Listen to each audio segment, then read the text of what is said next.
Toutes et à tous, pour celles et ceux qui ne me connaissent pas, je suis démographe de santé publique à l'Institut de recherche pour le développement et je travaille essentiellement ces dernières années en Afrique de l'Ouest. Euh, donc ça a été on va attendre que les slides arrivent, mais ce qui a été déjà montré juste avant, c'est donc la PrEP comme prophylaxie, pré-exposition. Il faut vraiment attendre 2014 pour avoir les deux premiers essais qui vont faire changer les guidelines. C'est fin 2014, l'essai Hypergare en France et l'essai Proud en Angleterre, qui ont été menés auprès d'homosexuels masculins. En 2015, l'OMS va, dès le milieu de l'année, recommander la PrEP pour les personnes à risque substantiel, sous-entendu avec un risque d'incidence supérieur à 3% ou 1%. Ça a du sens. Pourquoi? Parce que quand on parle des jeunes filles et adolescentes en Afrique subsaharienne, on a des taux d'incidence qui peuvent atteindre 2 ou 3% dans les zones de forte prévalence en Afrique de l'Est ou Afrique australe. Ce n'est pas le cas en Afrique de l'Ouest. Mais on voit certains acteurs comme le PEPFAR ou l'UNICEF qui essayent de mettre en place des programmes de PrEP chez des jeunes filles au Sénégal qui ont un risque très faible d'avoir le VIH, mais qui n'ont pas accès à une contraception. Donc on pourrait rediscuter après les priorités de nos bailleurs. Et puis dès 2016, la PrEP sera remboursée en France. Et ce qu'avaient montré les essais communautaires mis en place à l'époque, c'est les premiers essais de PrEP, c'est d'une part l'importance d'un suivi communautaire intégré aux essais. Deuxièmement, le fait que c'était des offres de PrEP avec une offre élargie en santé sexuelle.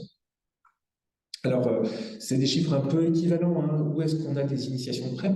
Ce qu'il y a à retenir, c'est que les chiffres qu'on présente tout le temps, ce sont des chiffres d'initiation de PrEP. Ce ne sont pas les chiffres des personnes qui sont actuellement sous PrEP. Mais effectivement, on a maintenant des initiations dans une grande partie du monde.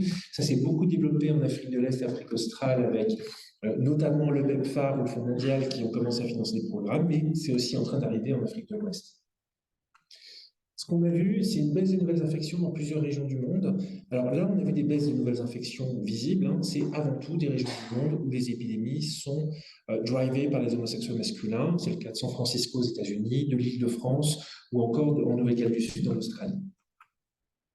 Alors, quand on regarde qui on recrute dans les programmes de PrEP, alors si je reviens au tout premier essai en France, Hypergare, auprès d'HSH, incidence de 6,6% n'ont pas contrôle. Donc les gens qui étaient attirés par l'offre de PrEP étaient des gens très exposés. Dans la cohorte COMSM qui a été menée en Afrique de l'Ouest, avant que la PrEP ne soit proposée dans cette cohorte, on avait une incidence autour de 10%. Et ce qu'on a vu, c'est qu'en proposant la PrEP, on attirait des participants plus précaires, isolés socialement et exposés au VIH. Le projet Princesse, j'y reviendrai un peu plus tard, mais qui est un projet d'offre de santé sexuelle pour travailleuses du sexe en Côte d'Ivoire, dans la région de San Pedro. Ce qu'on voit, c'est quand on a mis en place cette cohorte, par rapport aux enquêtes qu'on faisait avant, on a eu un public avec un plus faible niveau d'études, plus précaire, qui a un plus grand nombre de clients et qui a des prix de la passe plus faibles, qui traduit du coup les plus fragiles dans la population. Donc c'est bien des personnes exposées qu'on recrute dans les programmes de PrEP, mais des personnes qui ont besoin de PrEP. Cependant, si on regarde Prévenir, alors c'est l'autre source de données en France, c'est la cohorte qui avait été mise en place en Ile-de-France après Hypergare sur les PrEPeurs, sur plus de 3000 personnes recrutées, 99% sont des HSH, les chiffres présentés juste avant sont à peu près équivalents, et puis ce sont des hommes qui ont quand même plus de 35 ans en médiane. On a assez peu de jeunes gays qui vont venir dans les programmes PrEP. Dans un travail qui avait été fait à Cotonou auprès de travailleurs du sexe, on avait une rétention au bout de 12 mois de 59%, donc un tiers qui n'était plus là au bout d'un an. Le programme Dreams au Kenya, financé entre autres par plusieurs bailleurs qui visaient les jeunes filles adolescentes, la rétention 3 mois après l'initiation était de 37%. Donc on a des personnes qui vont initier la PrEP, elles ne reviennent pas. Et on peut se poser la question de, je suis une jeune fille, je suis face à une équipe qui me dit je dois prendre la PrEP, je n'ose pas dire non, donc je vais initier, et ma manière de pouvoir refuser l'offre, c'est de ne pas revenir. Et on ne sait pas à quel moment elles vont arrêter. Quand on regarde les données un peu nationales sur le déploiement de la PrEP chez les travailleurs du sexe en Afrique du Sud, on a eu entre 2016 et 2020 21 000 initiations de PrEP. Activement sous PrEP en décembre 2020, elles étaient 1258.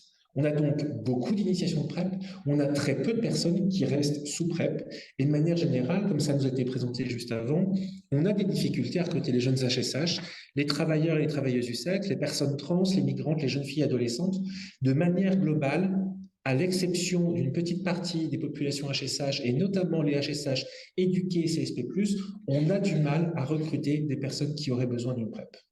Donc on peut se poser la question de, certes, on a un outil efficace, mais est-ce qu'on a le bon outil entre les mains? On avait déjà vu cette salle-là. Effectivement, les premiers essais, on n'avait pas d'efficacité parce qu'il y avait une faible adhérence. Et déjà ça doit nous alarmer. Si les gens, dans un essai clinique où il y a un accompagnement particulièrement important, ne prennent pas le médicament, c'est peut-être qu'il y a un problème ou qu'on a quelque chose qui n'est pas adapté. Alors, certes, dans ces phases d'essai où on était contre placebo, il y avait des populations qui avaient peur de prendre un médicament expérimental, non validé, sans savoir vraiment ce qu'elles prenaient. Mais peut-être qu'on est quand même face à quelque chose qui ne convient pas forcément au plus grand nombre.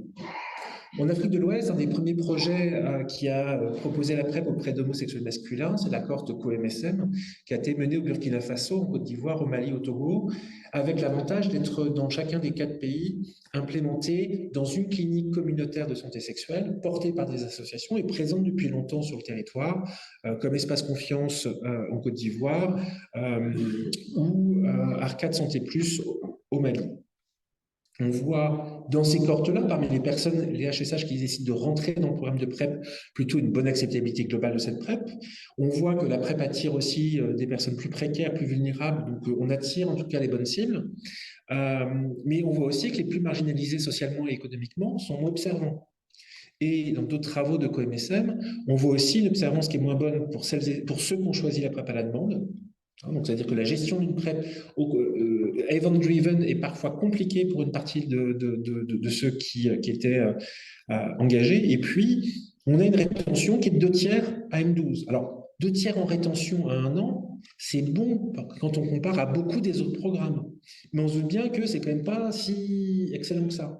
Donc, quand on nous dit qu'on va avoir des programmes PrEP et on va mettre les gens sous PrEP de manière continue, bah, je vais revenir sur la question des travailleuses du sexe parce que c'est une des cibles particulières par rapport à la PrEP, femmes vulnérables. Mélanie Plazzi a présenté une revue de littérature qui a été en juin 2023 à Impact. Donc, c'est une revue de littérature sur les thématiques PrEP, VIH, femmes cisgenres travailleuses du sexe, sans limitation de pays, donc c'est monde entier, c'est une revue de littérature pour tout type d'analyse, que ce soit des études d'efficacité, d'acceptabilité, du qualitatif, du quantitatif, de la modélisation. Et si vous prenez uniquement ces termes-là, vous êtes à seulement 145 références pertinentes. J'en aurais 10 fois plus si on avait regardé homosexuel masculin et PrEP. Donc il y a une très grosse littérature sur les homosexuels masculins. On a finalement très peu de travaux sur les travailleuses du sexe, seulement 91 articles originaux dans ces 145 références avec des résultats, et là on parle bien de l'ensemble des sujets. Ce qu'on voit notamment, c'est une très bonne acceptabilité a priori. Quand on demande aux personnes, si vous aviez accès à un médicament qui pourrait vous protéger contre le sida, est-ce que vous le prendriez? La plupart vont dire oui. La plupart des études, on a plus de 2/3, et en fait, il y a beaucoup d'études où on a 90 ou 95%. Si on regarde l'acceptabilité effective, c'est-à-dire le uptake, est-ce que les gens le prennent réellement quand on leur propose? Il est beaucoup plus faible, et dans 17 sur 23 études, on a un uptake qui est inférieur à 50% pour l'initiation. Et puis, de manière globale, on voit des difficultés de rétention dans les soins et d'adhérence liées à la mobilité, au stigma, à la peur des effets secondaires, aux difficultés liées à une prise quotidienne, à la mécompréhension aux idées fausses, et surtout au fait qu'on est en train de créer de personnes qui ne sont pas malades, on leur demande de rentrer dans des soins chroniques et les considérer comme s'ils étaient atteints d'une maladie chronique. Le projet Princesse que je porte en Côte d'Ivoire, donc sur ce projet-là, c'est une offre de santé sexuelle incluant la PrEP, et non pas une offre de PrEP avec santé sexuelle, avec prise en charge du VIH, prévention du VIH, prise en charge de l'hépatite B, une offre sur les IST en dépistage syndromique et dépistage systématique, et qui est mise en place directement sur le site de prostitution via une clinique mobile qui opère en venant toutes les 2 semaines sur les mêmes sites pour arriver à essayer d'organiser un soin chronique. Alors, c'était très joli sur le papier, et ça a été fait après plusieurs études quantitatives, qualitatives en amont. C'est co-construit avec des pères éducatrices. Ce qu'on voit, c'est qu'au démarrage de la cohorte, 96% des femmes sont intéressées par la PrEP. Et donc, du coup, on leur fait une prise de sang pour faire une mesure de créatinine, puisqu'à l'époque, c'était encore dans les recommandations, et on leur donne rendez-vous au bout de 2 semaines pour venir initier leur PrEP. 57% des femmes ne sont jamais revenues dans les 6 semaines, ont suivi l'intérêt et donc n'ont pas initié la PrEP. Parmi celles qui vont initier la PrEP, 64% d'entre elles ne sont pas venues à la première visite de suivi qui était fixée à 1 mois si elles avaient eu 1 mois de prescription, à 2 mois ou 3 mois. La plupart avaient reçu 1 mois de traitement au début. Et donc déjà, 2/3 ne reviennent pas. Parmi celles qui reviennent, 27% ont rapporté à leur première visite de suivi avoir arrêté la PrEP. Alors, elle certainement redémarré. On voit un intérêt qui monte et qui descend. On a des femmes qui ne sont pas revenues à leur initiation. On les revoit 6 mois plus tard. Elles disent: ah, je suis réintéressée. Manque de bol, il faut refaire un bilan. Et on ne les revoit plus pendant 6 mois. Et donc, en fait, on a une vraie difficulté à engager. Juste pour vous sortir quelques extraits d'entretien, alors je suis désolé, ils sont en anglais parce que je n'ai pas retrouvé, en fait ils étaient en français, on les a traduits pour les publications, mais on a Precious qui nous dit c'est difficile de prendre un médicament tous les jours. Je ne suis pas habitué à ça. En plus, il faut le prendre à chaque fois, à un temps spécifique. Je ne suis pas habitué, je vais oublier. Moi, j'utilise mon préservatif plutôt bien. J'utilise mes préservatifs plutôt bien. Mais je ne veux pas utiliser le médicament SIDA, là. J'aime pas ça, moi, je ne suis pas malade. Vous avez Cynthia qui nous raconte: j'ai essayé une fois, ça m'a rendu fatigué, alors du coup j'ai arrêté de le prendre. Ça m'a rendu très fatigué. Parce que quand je prends le médicament là, mon corps entier il est douloureux. Et du coup, j'arrive plus à sentir mes jambes correctement. Elle a arrêté après une journée sous PrEP. En fait, quand on regarde le quotidien entre les perceptions, la contrainte de prendre un médicament tous les jours, le fait qu'il faille un suivi clinique régulier, que quand on va en plus à la clinique, on leur fait plein de prises de sang et que du coup, ils ont l'impression que c'est pas pour leur bénéfice, c'est pour le nôtre. On a un bénéfice potentiel de la PrEP qui est très théorique, de ne pas attraper le VIH. On a des contraintes qui, elles, sont très palpables et qui sont dans leur quotidien. Et donc, du coup, cette balance bénéfice-contrainte, elle est réévaluée à chaque étape du parcours de PrEP. Et du coup, même si on voudrait quelque chose pour se protéger du VIH, en plus du préservatif, parce que je le rappelle, beaucoup de HSH sont intéressés par la PrEP parce qu'ils souhaitent des rapports sans préservatif pour leur plaisir.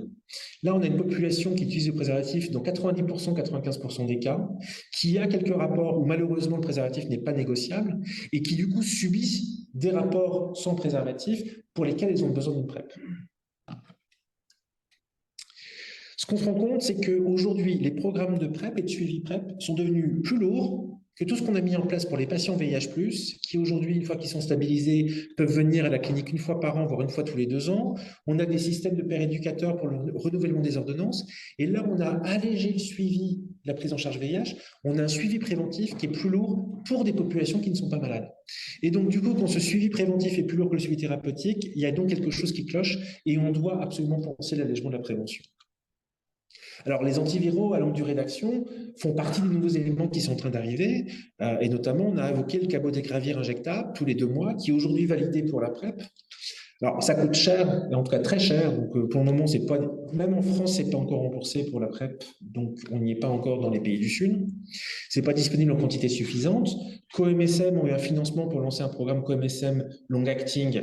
Ça fait 2 ans qu'ils bataillent juste pour avoir les doses de cabotegravir. En plus, souvent, on va prioriser les patients qui sont déjà observants avec la PrEP orale. Or, ce n'est pas ceux qui auraient le plus de bénéfices à prendre une PrEP injectable. Et puis surtout, il faut venir tous les 2 mois. Pour des gens qu'on n'arrive déjà pas à voir tous les 3 mois, il faut une infirmière pour faire l'injection. Donc, en fait, il y a des défis logistiques sociaux et des coûts, ce qui fait que ce n'est pas forcément l'outil le plus simple. Alors, le lenacapavir, là, ça serait quelque chose de beaucoup plus intéressant. On est sur des choses qui sont sur 6 mois. C'est du sous-cutané, c'est pas une piqûre qui est douloureuse comme le cabotegravir. Alors, on a les essais de phase 3, mais on n'aura pas les résultats officiels avant 2027. Donc, on n'est pas prêt encore de les avoir. Mais là, on peut commencer à réfléchir à des outils simples, à faire des visites ponctuelles et faire un check-up de santé tous les 6 mois ou tous les ans, plutôt que d'avoir un suivi lourd. Il faut vraiment qu'on pense à des choses beaucoup plus simples. Et dans Princesse, on nous a beaucoup reproché au début d'en faire pas assez dans l'offre de soins. On se rend compte avec le temps qu'on en fait trop. Et du coup, il ne faut pas penser l'offre de soins par rapport à la vision du médecin qui se dit bah, je veux faire ça, ça, ça, ça, ça, ça, ça, mais il faut le penser par rapport à qu'est-ce que les populations, c'est quoi leur priorisation et le temps qu'elles peuvent accorder à tout ça. Dans tout ça, les cliniques de santé sexuelle sont un élément essentiel. Et quelles que soient les innovations qui vont arriver, c'est dans le cadre de véritables cliniques de santé sexuelle qu'on arrivera à développer les programmes. Et le passage des essais cliniques à la mise en œuvre va nous faire pas oublier qu'il y a des gens qui ne veulent pas de la PrEP, mais qui ont les besoins de santé sexuelle. Donc, on ne doit pas avoir des programmes de PrEP avec santé sexuelle, des programmes de santé sexuelle qui incluent la PrEP. Et pour les populations vulnérables, le fait d'avoir des cliniques communautaires permet de combiner prise en charge médicale et accompagnement communautaire, qui est un élément essentiel. Et c'est ce que proposent les centres de santé sexuelle. Alors, ce n'est pas la panacée pour tout le monde. Une partie des HSH ou des TS ne veulent pas aller dans les centres de santé sexuelle parce que c'est trop identitaire, mais c'est une des solutions vers lesquelles aller. Et surtout, il faut penser du coup la PrEP dans des programmes plus globaux et transversaux, dans un contexte où les bailleurs sont complètement verticaux. Et pour moi, c'est un crime que le PEPFAR ne s'intéresse qu'au nombre d'initiations sans s'intéresser au nombre de personnes qui restent sous PrEP. Donc il y a un véritable enjeu et on est en train de déployer des programmes PrEP sans penser leur intégration, mais juste parce qu'il y a du financement pour la PrEP. Dans tous les cas, on sait qu'aucun outil ne sera une solution miracle et une innovation reste efficace, sera toujours inefficiente sur le terrain si on n'arrive pas à l'adapter aux contraintes sociales, culturelles, légales auxquelles les populations font face et aux contraintes structurelles, organisationnelles, économiques des systèmes de santé qui aussi dans les programmes sont souvent un peu les oubliés et si on ne les renforce pas, on n'arrivera pas à développer les offres. Je vous remercie.